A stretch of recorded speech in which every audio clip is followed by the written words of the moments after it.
first, we have some interesting news coming out of the NBA, and it revolves around the NBA and the Players Collective Bargaining Agreement, Players Association, mainly revolving around draft eligibility, changing it from 19 to 18, and return of the high school to NBA. So that is part of this deal. Also a measure that we've talked a lot about on this show, a measure that allows players to cite mental health similar to an injury. So, you're injured for a leg injury. Now you can say, I'm questionable with mental health going into this game. That's another thing that's... Would LeBron have to report every game that he's questionable with mental health issues? Well, that's another thing that I'm like, okay, interesting. How does this pan out? Because... I mean, he's a clown, so... Well, and he's also another aspect of the whole, bringing in high schoolers, because the possibility is the beneficiary, he gets to potentially play with his sons, right? So Bronny could be a freshman in college for the 23-24 season and wouldn't be affected by the rule change. But Bryce is 15. His birthday's June 14, 2007, meaning he could enter the 2025 NBA draft to play with his dad and brother if the league came calling. So there's like you have all these weird things happening with this one, and it's like a lot of it kind of feels like it's like a LeBron kind of like wanted. If that's not the whole reason why they're doing this, obviously. But first of all, what does this do, obviously, to college basketball now that, obviously the one and done already kind of was very impactful, right? Because, we've gone from players back in the 80s, 70s, go playing all 4 years.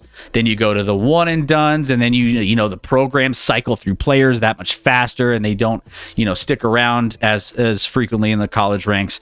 Now we're going back to high school. There's a lot of caveats going on with this NBA conversation and the CBA. So, Scotty, I threw a lot at you. Where are you at with everything on this front? This sounds like both the NBA and NBA Players Association want this. And my question is why? Why would you want this?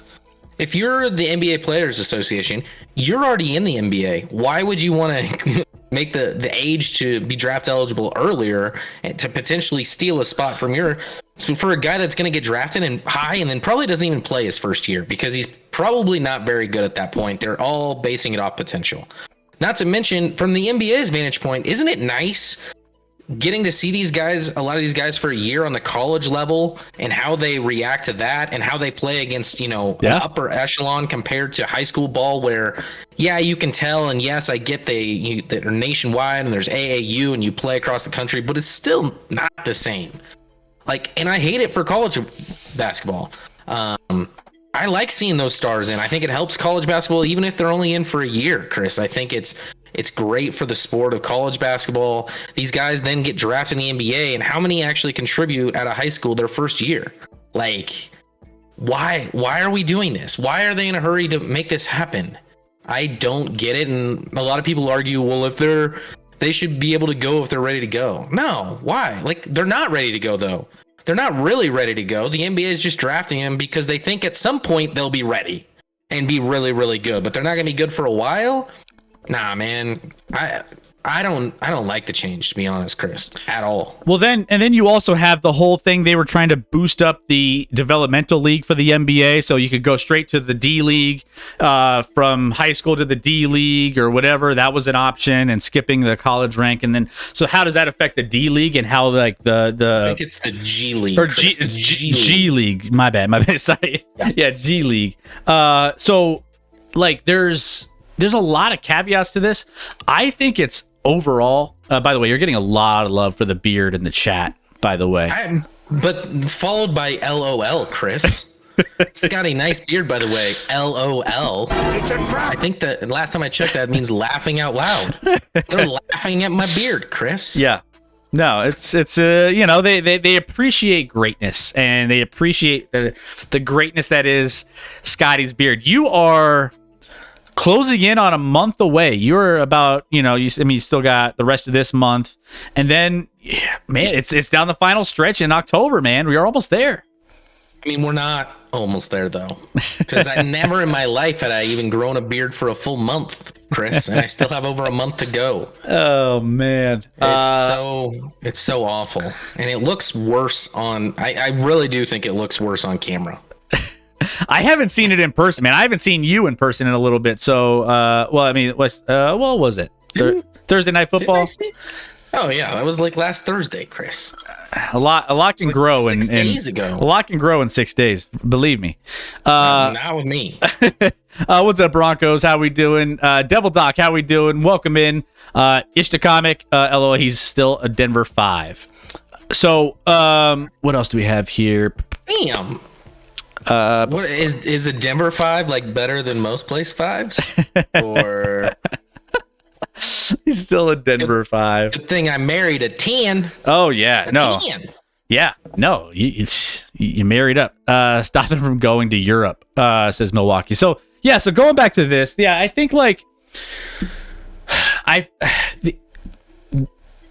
hate what this does for college basketball, because it just like it really opens up the door for kids to just take the recruiting process out of their system and just say, hey, I'm good enough to play in the NBA. I mean, how many players, and I haven't looked this up, but how many players, when it was eligible for high school, I mean, obviously Kobe and Kevin Garnett and LeBron was kind of the end of that, but like how many of those players who came from high school to the NBA really panned out? And what was the percentage of that versus the guys who went to college, played in a college system, learned under some good coaching, and, competed for a national championship to get some of that competitive nature, get some of that, draft status built up? Like, what does that look like? And so, there's so many different things that I think play into this. I still think it's going to be fascinating to see how this because it sounds like, again, they both want this to happen. Now, a little bit earlier on, I want to say I saw, where was it? Klept. So I can say I'm questionable to come into work today with mental health.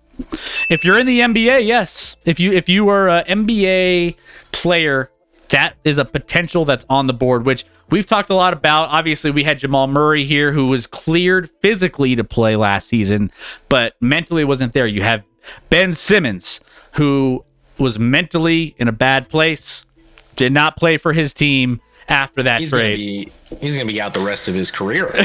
Like, there's a lot of things that, how players handle this is going to be interesting, in the fact that how do we know what your mental issues are? How do we know that you have mental problems? Or how do we know that that's like, are you going to start saying, oh, these players, I mean, there's already this workload management in the NBA where, you just sit them down for, what do they call that? I forget what they call it.